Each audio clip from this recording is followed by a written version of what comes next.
Me parece importante, atualmente, afirmar que Arthur Bispo do Rosário é um artista da magnitude de grandes artistas brasileiros reconhecidos internacionalmente, como Lígia Clark e Hélio Oiticica, por exemplo, sem qualquer ressalva ou restrição, sem qualquer categorização. Na minha opinião, devem ser evitadas as categorizações, pelo menos no seu caso. O fato de Bispo ter recebido um diagnóstico de esquizofrenia paranoide não significa, no meu ponto de vista, que ele deva receber uma categorização especial, ou melhor, que sua obra seja votada a uma categorização especial. É certo que Bispo delirava, isso nós sabemos, não é? Ele dizia, falava claramente dos seus delírios místicos, isso consta nos seus prontuários desde muito cedo, desde a primeira internação, mas muita gente delira sem receber um diagnóstico psiquiátrico. Há graus, há situações diversas. Queria só contar uma história um pouco anedótica. Um artista com quem eu tive a oportunidade de trabalhar recentemente me recebeu no seu ateliê, me dizendo que ele não tinha nada a ver com loucura ou com inconsciente.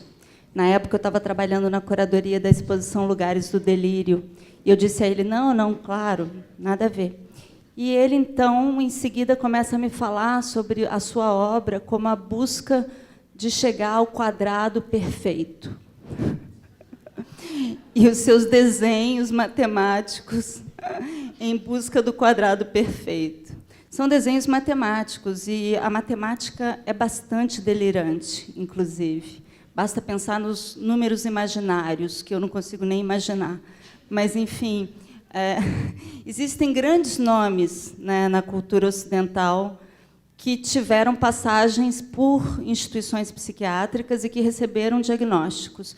Vou citar poucos. No domínio da literatura, por exemplo, Friedrich Hölderlin, ou ainda no domínio do teatro e do pensamento do século XX, Antonin Artaud. E, em nenhum dos dois casos, se pensou em nomear de maneira diferencial uma certa área da literatura ou da dramaturgia. Ou ainda, para citar o meu último nome delirante, o grande filósofo Nietzsche, que foi internado, né, que, a partir de 1873, se não me engano,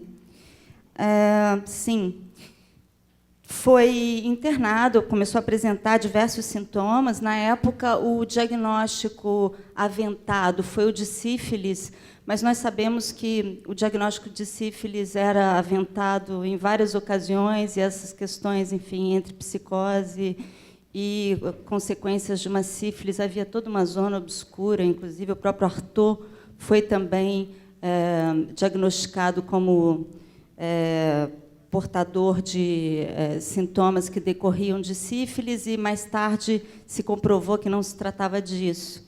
Enfim, seja como for, Nietzsche, a partir de 1873, apesar ou graças, não sei bem, aos seus sintomas reportados como, enfim, sintomas bastante graves de sofrimento psíquico, ele continuou escrevendo e chegou a escrever mais de 10 obras muito importantes da sua filosofia, né? Como, por exemplo, o seu segundo panfleto, que se chamaria Alegria de um Psicólogo, mas o editor convenceu Nietzsche a chamá-lo O Crepúsculo dos Ídolos ou A Filosofia a Golpes de Martelo. Nesse panfleto, Nietzsche diz coisas como, por exemplo, vou ler só um curto trecho, que eu acho muito interessante, muito importante para a gente pensar a questão. Nietzsche diz assim: não existe uma realidade suprassensível, aquela imaginada pelos idealistas. Não existe um mundo racional. Não há um mundo moral, ainda que os moralistas continuem insistindo. Não existe nem mesmo o mundo das aparências. Definitivamente não existe nada. Mesmo com afirmações tão radicais, não é? A golpes de martelo, como dizia o editor, né? Nietzsche constrói a sua filosofia, sobre os escombros desse mundo, e ele, de fato, utilizando metáforas, ironias, sátiras, ele faz algo que é considerado uma teoria filosófica inovadora, ousada, sem dúvida, mas está na história da filosofia e influencia filósofos contemporâneos mais recentes, importantes, como Michel Foucault e, por exemplo, Gilles Deleuze. Então, essa relativização que eu estou fazendo da questão da loucura, e especialmente do diagnóstico psiquiátrico, não deve nos levar, na minha opinião, voltando para Arthur Bispo do Rosário, não deve nos levar a uma relativização ou até a uma certa, digamos, denegação da sua loucura. Pelo contrário, vou tentar aqui fazer uma reflexão sobre a loucura que possa mostrar o quão produtiva ela é na cultura e como os seus contornos, ao mesmo tempo, são tênues, flutuantes e largamente dependentes de fatores socioeconômicos, raciais, etc. Muito mais do que de uma doença, de uma enfermidade claramente detectada e com um prognóstico preciso. Bom, o fato de Bispo e sua obra terem sido descobertos num momento preciso, historicamente, que coincide com o início do movimento antimanicomial no Brasil, foi muito importante, né? Eu acho que isso levou, sem dúvida, a uma certa idealização da figura de Bispo, muito importante politicamente naquele momento, na medida em que se tratava justamente de denunciar a arbitrariedade da internação, trazendo ao grande público a figura do dito louco como alguém capaz de fazer coisas muito belas e importantes, né? Então, era importante acentuar, num certo sentido, a loucura de Bispo, né? Paradoxalmente, justamente na intenção de questionar o próprio estatuto da doença mental e a internação, a ideia de internação psiquiátrica como tratamento necessário para casos de grave sofrimento psíquico. Né? Era muito importante, e é até hoje, inclusive porque a reforma psiquiátrica no Brasil se encontra em um grave perigo hoje, na nossa conjuntura política atual, era muito importante, ainda mostrar o Estatuto da Doença Mental como uma classificação largamente arbitrária, né, que se dá dentro de um complexo dispositivo de exclusão social, na qual os fatores socioeconômicos, raciais e correlativos são mais decisivos do que os sintomas em si. Então, como dizia o Lula Vanderlei, artista e médico, muito engajado no que ele chama de psiquiatria poética, não é, no Rio de Janeiro, como o Lula Vanderlei dizia num artigo de 1994 no Jornal do Brasil, o mito do artista louco é hipócrita e revela a nossa culpa diante da sua segregação. Bom, a internação por longos períodos no Brasil, ela se estabelece no final do século XIX, começo do século XX, como nós bem sabemos, em consequência, seguindo parâmetros internacionais, mas, em consequência, deve-se acentuar de um discurso higienista com laivos, inclusive, de eugenia, né, que era marcado, então, por um claro moralismo e também por um racismo muito explícito. São internados os vagabundos, as prostitutas, as moças que se perdiam e não eram aceitas em conventos, etc., etc., etc. esse mundo da psiquiatria no Brasil tá muito traz uma fronteira muito fluida com o mundo da marginalidade e de enfim, de pessoas que apresentam condutas desviantes, não é? E a degeneração, é importante lembrar, ela era um assunto psiquiátrico, justamente, né? E a questão racial entrava nessa equação complexa entre fatores raciais e possíveis degenerações. Então, em um país desigual como o nosso, voltando agora, já dando um rápido salto, né, para o momento da internação do bispo, em 1938, e para o momento da sua descoberta pública, no final da década de 80, num país desigual como o nosso, eu acho que é muito importante afirmar claramente que Bispo do Rosário esteve tantos anos internado porque ele era pobre, preto, ele era imigrante nordestino no Rio de Janeiro, ele não tinha família, ele tinha sim uma família uma família abastada, junto à qual ele exercia uma espécie de servilismo familiar, esse sucedâneo da escravidão que infelizmente prossegue até hoje na nossa cultura, não é? E ele, portanto, ficou na instituição psiquiátrica muitos anos, apesar de ter tido momentos, ao que consta, de fuga e de alta, momentos em que ele pôde, inclusive, exercer profissões como de porteiro, num dado momento. Ele não esteve 50 anos isolado do mundo, até porque, em uma instituição psiquiátrica, não se está isolado do mundo. No mínimo, a instituição cria, né, ela mesma constitui uma microsociedade que reflete a sociedade fora dela.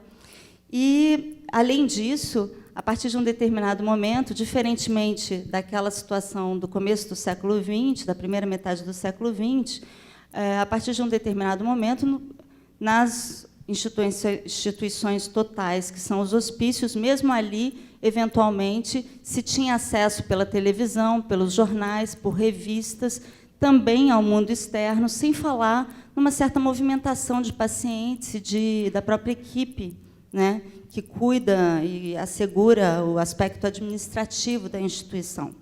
Então, eu acho que é importante sublinhar que Bispo do Rosário ele foi internado, ele recebeu o diagnóstico de esquizofrenia paranoide, e essa violência e essa segregação, o confinamento e a violência que ele sofreu nessa instituição, que era extremamente violenta, ela vem, digamos, fechar, nos últimos anos, nas últimas décadas da vida de Bispo, uma violência social muito mais ampla que ele sofreu ao longo da vida, né?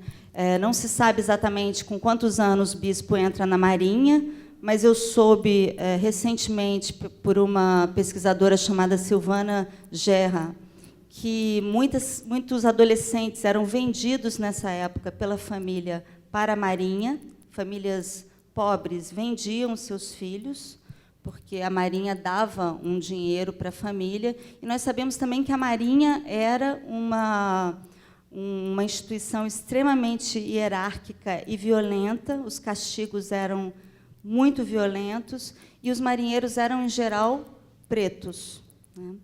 Então, Bispo se torna pugilista, o que também o inscreve no domínio da violência, mas aí de uma maneira ativa, como agente também da violência.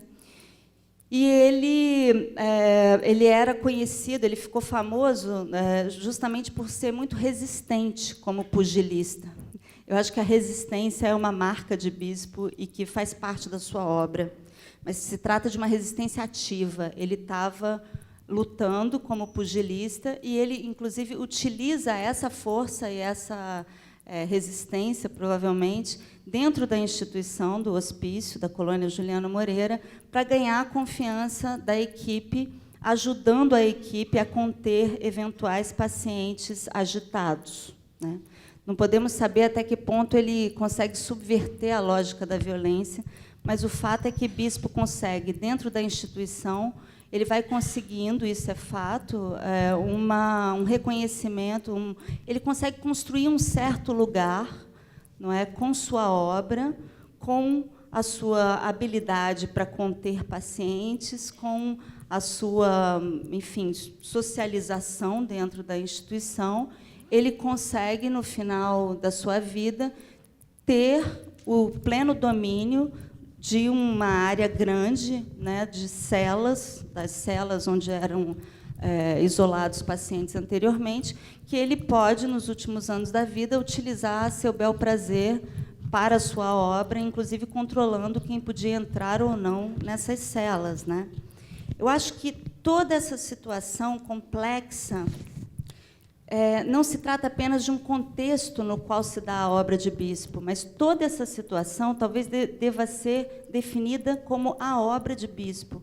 A obra de Bispo é uma situação complexa que é da sua própria vida e dos objetos, das peças que ele elaborou, construiu ao longo de muitos anos, e que, inclusive, nessas celas estavam dispostos de uma maneira que era muito difícil identificar o que seria cada obra.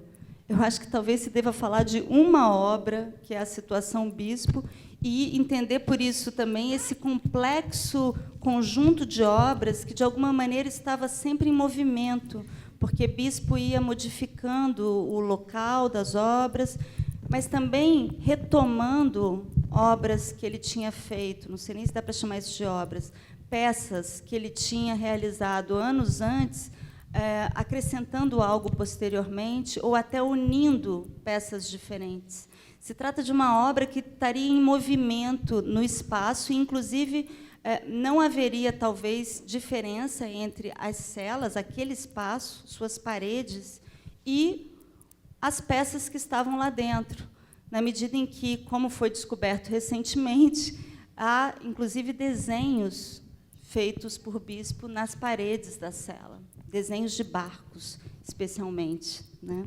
Então, se toda essa situação complexa deve ser considerada como a obra de Bispo, sua obra se mescla à sua vida, bem realizando o sonho modernista, né, de uma mescla total arte e vida, mas também ela realiza a pauta contemporânea, a pauta da arte contemporânea, de forçar e questionar as delimitações do próprio campo da arte, né, infletindo esse campo em vetores que são mais éticos do que estéticos. Então, essa situação complexa, me parece que ela deve ser considerada, no domínio das complexas relações entre arte e loucura ao longo dos séculos.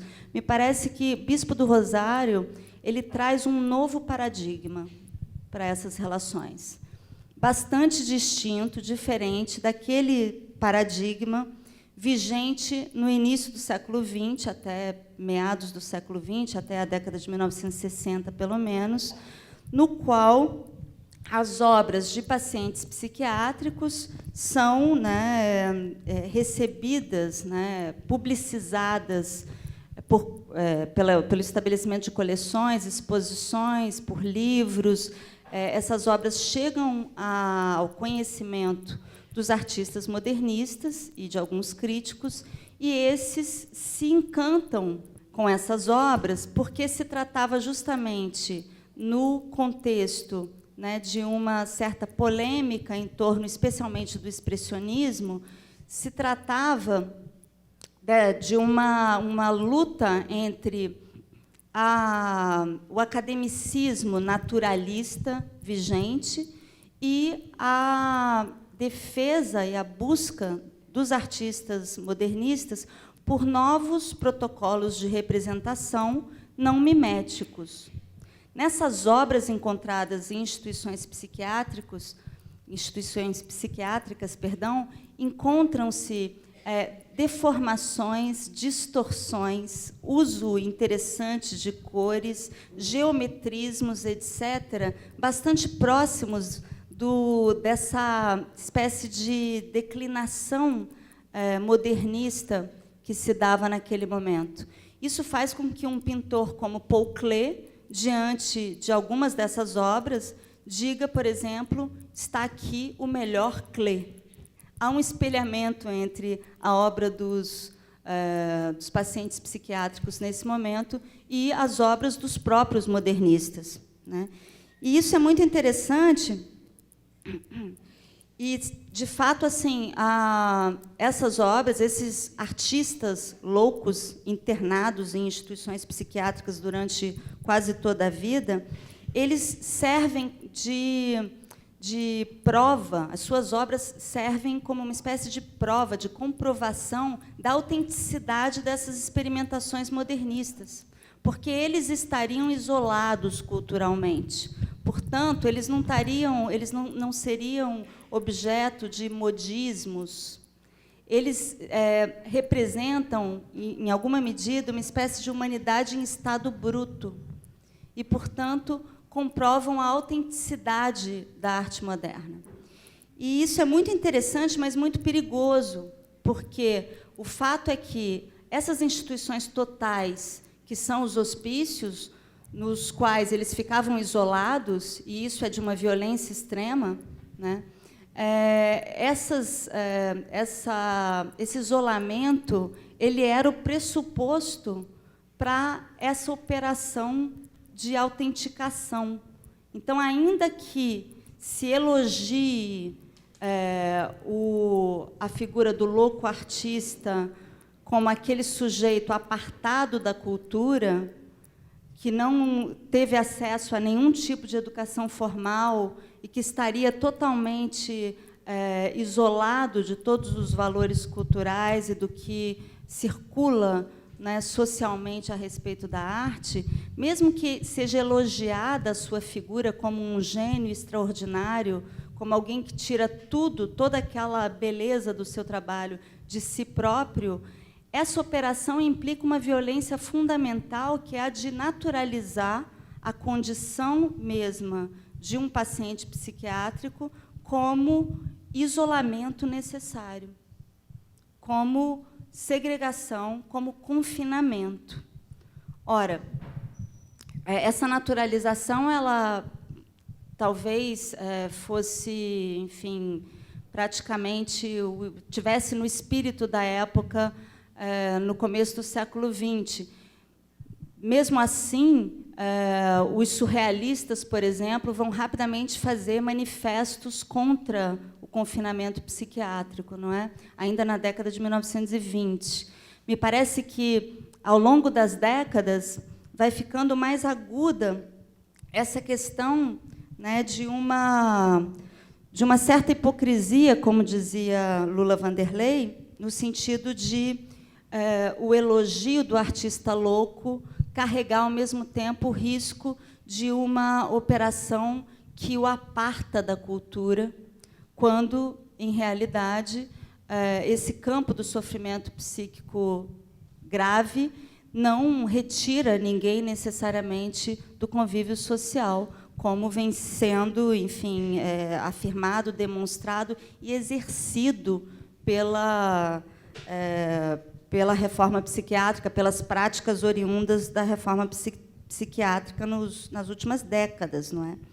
Então, me parece que é importante salientar que todos os sujeitos estão na cultura e, de alguma maneira, a veiculam, mas, sobretudo, a constroem ativamente, estejam ou não em contato com a arte erudita e com o mundo da arte mais restrito, né? Me parece que a categorização corre o risco muito mais de refletir uma certa condição socioeconômica do que realmente dizer respeito a alguma categoria psíquica ou artística em particular, não é? Tenho certeza que, se Bispo do Rosário, enfim, é uma especulação absurda, mas se Bispo do Rosário tivesse tido acesso à cultura erudita, ele teria sido um grande artista, ponto. Mas também nós temos, em várias obras de vários artistas, algo que poderia ser dito de maneira radical, mas assim me parece que autêntica, algo que poderia ser afirmado como delirante, sem nenhum demérito para a obra. Talvez haja algo de delirante na arte em geral, na medida em que o delírio, né, na sua própria etimologia, ele é aquilo que sai da regra, do caminho pré-fixado e estabelecido. É como o sulco do arado, né, que não seria seguido pelo delírio. O delírio faz desvios em relação, na sua etimologia, isso diz respeito ao sulco do arado e os sulcos que não seguem o sulco hegemônico. Então, o delírio ele indica essa possibilidade de desvio, de construção de modos de realidade, digamos, distintos daquele que corresponde à nossa realidade compartilhada. E o delírio, ele me parece ser o paradigma que deve ser tomado quando se trata de Bispo do Rosário. Aliás, eu acho que, melhor dizendo, Arthur Bispo do Rosário mostra que, se o paradigma inicial no século XX, na primeira metade do século XX, era aquele, para pensar as relações entre arte e loucura, se o paradigma era aquele da alucinação, a ideia de imagens oriundas diretamente do inconsciente, a ideia de expressão pura e direta, ou ainda a ideia de um jorro direto, expressivo, né, que estaria totalmente independente, seria autônomo em relação a qualquer consideração estética ou cultural. Se a alucinação toma esse lugar de parâmetro e modelo, em última instância, para as considerações iniciais no século XX a respeito das relações entre arte e loucura, com Arthur Bispo do Rosário, é o delírio que toma esse lugar, delírio que é considerado um sintoma psiquiátrico, mas que vai além do vocabulário psiquiátrico nele mesmo, e que, sobretudo, sendo pensamento sistematizado, coloca em xeque as distinções tradicionais entre inconsciente e razão, loucura e normalidade. O delírio, ele é um pensamento sistemático, ele se dá ao longo do tempo numa certa elaboração intelectual, né? E ele, para Freud, como Freud considera desde 1910, o delírio não seria um sintoma a ser eliminado, apesar dele destoar da nossa realidade compartilhada. Ele não seria um sintoma a ser eliminado ou corrigido, mas ele seria uma tentativa de cura para Freud. Há um aspecto produtivo do delírio, que é produtivo de realidade, e, segundo Freud, um pouco como a gente viu com Nietzsche, o momento de entrada num sofrimento psíquico grave se daria por uma espécie de ruptura do indivíduo com o mundo. Haveria um desfazimento dos laços afetivos daquela pessoa com as demais pessoas e o mundo, e essa ruptura seria muito radical, seria uma experiência de fim de mundo, poderíamos dizer, uma catástrofe, mas, a partir daí, esse indivíduo poderia se colocar ativamente a reconstruir uma realidade que se parece, eventualmente, muito com aquela que ele compartilhava antes, mas que talvez tenha se apresente um pouquinho destoante em relação à realidade compartilhada. O fundamental é que o delírio põe em questão a diferença entre a nossa realidade compartilhada e aquela criada e forjada por um sujeito de maneira a construir mundo, mas a forjar um lugar para si nesse mundo. Um lugar que lhe teria sido recusado nessa realidade que ele abandonou, né? Então, essa ideia de construção de realidade, ela é fundamental e, sem dúvida, Bispo é, que, a meu conhecimento, no mundo, ele é o artista em que a arte, a sua produção artística, coincide integralmente com a sua produção delirante, como nenhum outro. Bispo, diferentemente dos artistas identificados como loucos, né, até décadas antes, ele, longe de se isolar e se destacar da realidade para trazer a expressão das suas imagens inconscientes, ele está lidando com a realidade todo o tempo. Aliás, ele está reconstruindo realidade todo o tempo, cada elemento da realidade. Aqui, por exemplo, a gente tem o arco e flecha, que é um arco e flecha, vocês vão concordar, não é? Ele põe em questão a própria lógica da representação, o que seria imagem ou escultura ou uma miniatura ou um objeto, na medida em que ele constrói objetos que são mimeticamente aqueles que estão, digamos, na realidade, né? Ele constrói objetos que são iguais, ou pelo menos muito próximos, dos seus referentes.